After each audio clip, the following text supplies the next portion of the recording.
नाज़रीन, उल्लू को तो आपने अपनी जिंदगी में कभी न कभी जरूर देखा होगा और आपने ये भी महसूस किया होगा कि ये जानवर हमेशा उदास ही रहता है और ये वीरान जगहों पर ही रहना क्यों पसंद करता है। सोचने की बात है और आपने इस बारे में जरूर सोचा होगा कि उल्लू हमेशा वीरान जगहों पर रहना पसंद क्यों करता है। तो दोस्तों, हम आपको इसकी पूरी सच्चाई बताएंगे, इसकी हकीकत बताएंगे, आखिर इसकी वजह क्या है और इसके बारे में जानकर आप हैरान और परेशान रह जाएंगे। नाजरीन, एक मर्तबा एक शख्स हजरत इमाम जाफर सादिक की खिदमत में हाजिर हुआ और अर्ज करने लगा, ए इमाम जाफर सादिक, आप मुझे बताइए कि ये जो उल्लू परिंदा है वो हमेशा वीरान जगहों पर ही क्यों रहता है और ये हमेशा उदास उदास ही क्यों रहता है। जब हजरत इमाम जाफर सादिक ने ये सुना तो आप फरमाने लगे कि ए शख्स, इस परिंदे को जैसा तू आज देख रहा है ये परिंदा हमेशा ऐसा नहीं था। ये उल्लू पहले वीरान जगहों पर नहीं रहता था और ना ही ये उदास रहता था। इसके साथ एक वाकया पेश आया है, उसके बाद से ये परिंदा ऐसा हो गया है। ये सुनकर वो शख्स अर्ज करने लगा, या हजरत, कैसा वाकया, क्या हुआ था इस परिंदे के साथ? तो हजरत इमाम जाफर सादिक फरमाने लगे कि ए शख्स, ये परिंदा हजरत मोहम्मद सल्लल्लाहु अलैहि वसल्लम की आल से मोहब्बत करने वाला परिंदा है। ये पहले वीरान जगहों पर नहीं रहता था, मगर जब से करबला का वाकया हुआ उसके बाद से ये परिंदा वीरान जगहों पर रहने लगा है। जब इस परिंदे को पता चला कि हजरत इमाम हुसैन अपने काफिले के साथ करबला के मैदान में रुके हुए हैं, तो ये परिंदा 9 मुहर्रम की रात करबला के मैदान में जा पहुंचा और जाकर हजरत इमाम हुसैन रजी अल्लाह ताला अन्हो से अर्ज करने लगा, या हुसैन, मेरे लिए क्या हुक्म है?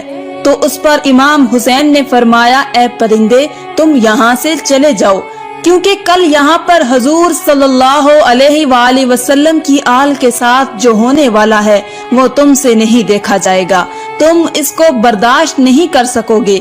ये सुनकर उल्लू बहुत परेशान हुआ और अर्ज करने लगा, या इमाम हुसैन, मैं नहीं जाऊंगा। जब वो परिंदा जिद करने लगा तो इमाम हुसैन ने उसको वहाँ रुकने की इजाजत दे दी। उसके बाद इस परिंदे ने करबला का पूरा वाकया अपनी आंखों से देखा। यजीद ने किस तरह इमाम हुसैन और उनके साथियों के साथ जो सलूक किया उसने अपनी आंखों के साथ देखा। हजरत इमाम हुसैन के सर मुबारक को कटा हुआ उस उल्लू ने अपनी आंखों से देखा। हजरत इमाम हुसैन की लाश को पामाल होते हुए उसने अपनी आंखों से देखा। ये जुल्म देखने के बाद उस परिंदे के दिल में इंसानों के लिए नफरत बैठ गई और इंसानों पर से उसका भरोसा उठ गया। तब से ये परिंदा इंसानों से दूर ऐसी जगहों पर रहने लगा जहाँ पर इंसानों की परछाई भी उस पर ना पड़ सके। जब हजरत इमाम हुसैन रजी अल्लाह ताला अन्हो को शहीद किया गया तो उल्लू ने कसम खा ली कि अब कभी वो आबादी में नहीं रहेगा, बल्कि तन्हा वीरान जगह पर रहेगा। अब उल्लू रात भर गमगीन रहता है, यहाँ तक कि सुबह हो जाती है। इसी तरह नाजरीन, उल्लू हजरत मोहम्मद सल्लल्लाहु अलैहि वसल्लम की आल से मोहब्बत करने वाला परिंदा है, मगर आज भी बहुत से लोग उल्लू को मनहूस समझते हैं। अगर ये घर के आसपास आकर बोल देता है तो वो ये सोचता है कि हमारे ऊपर कोई आफत या मुसीबत आने वाली है। कई बार तो लोग इसके बोलने की वजह से अपने घर बार छोड़ देते हैं। नाजरीन, ये भी याद रखें कि उल्लू को मनहूस कहना बिल्कुल जाहिलाना सोच है। ये बेचारा तो एक जानवर है, एक परिंदा है जो कभी कभार ही बोल पाता है और इससे कुछ भी नहीं होता।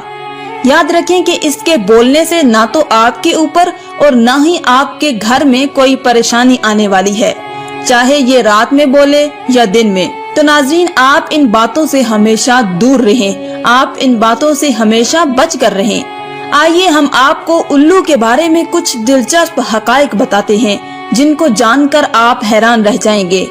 आपको ये जानकर हैरानी होगी कि दुनिया में कोई 205 अक़साम के उल्लू पाए जाते हैं, लेकिन इनकी पूरी कौम को 2 खास कबीलों में बांटा गया है, एक बरान उल्लू और दूसरा आम उल्लू। नाजरीन, याद रहे कि चूहे, गुलहरियां, खरगोश, चिड़िया और कीड़े मकोड़े वगैरह इंसानों के दुश्मन होते हैं, लेकिन उल्लू इनको अपनी खुराक बनाकर करोड़ों का अनाज बचाता है और लोगों की माली मदद करता है। इसलिए उल्लू किसानों का दोस्त कहलाता है। आमतौर पर इनकी उम्र 12 साल होती है।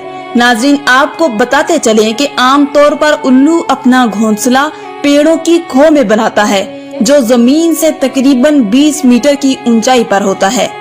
इसके अलावा खंडरात या वीरान अमारात, इनमें भी ये घोंसला बनाते हैं। आपको बताते चले कि उल्लू से मुतल्लिक दीगर बातों के अलावा इंसान को मुखातिब करते हुए एक गलत बात ये भी बोली जाती है कि उल्लू की तरह दीदे दिखा रहे हो। हालांकि उल्लू बेचारा अपनी आंखों को घुमाने में माजूर होता है। वो सिर्फ सामने देख सकता है, लेकिन 270 डिग्री तक अपनी गर्दन घुमाकर एक ही जगह पर बैठकर चारों तरफ देख सकता है। इसके जिस्म के पर दीगर परिंदों की बनिस्बत बहुत हल्के और मुलायम होते हैं और इसलिए जब ये उड़ता है तो उसके परों की बिल्कुल आवाज नहीं होती, तो ये बहुत आसानी से अपने शिकार पर झपट सकता है। नाज़रीन, याद रहे कि मुख्तलिफ ममालिक में उल्लू से मुतल्लिक मुख्तलिफ दिलचस्प अकीदे पाए जाते हैं। जैसे बरतानिया में उल्लू के बोलने या उसकी रोने की आवाज को मनहूस समझा जाता है। जनूबी अफ्रीका में उल्लू की आवाज को मौत की अलामत समझा जाता है। कनाडा में 3 रात लगातार उल्लू के बोलने पर खानदान में किसी की मौत की खबर समझी जाती है। अमेरिका के जनूबी और मगरबी दोनों हिस्सों में उल्लू का देखा जाना मनहूस समझा जाता है। चीन में उल्लू दिखाई देने पर पड़ोसी की मौत की अलामत समझी जाती है। ईरान में उल्लू की अच्छी आवाज को खुशी की अलामत मानते हैं और रोने जैसी आवाज को बुरी अलामत माना जाता है। तुर्की में भी उल्लू की आवाज को मनहूस ही समझा जाता है, लेकिन सफेद उल्लू को सही माना जाता है। हिंदुस्तान में घरों पर उल्लू का बैठकर बोलना अच्छा शुगन नहीं माना जाता, लेकिन दिवाली में घरों पर खुशहाली लाने के लिए जादू मंत्र करने से सेहतयाबी के लिए उल्लू की बलि यानी कुर्बानी चढ़ाई जाती है। नाज़रीन, ये थी हमारी आज की वीडियो। इसे अपने दोस्तों के साथ जरूर शेयर कीजिएगा। हम उम्मीद करते हैं कि आपको हमारी आज की वीडियो जरूर पसंद आई होगी और आज की हमारी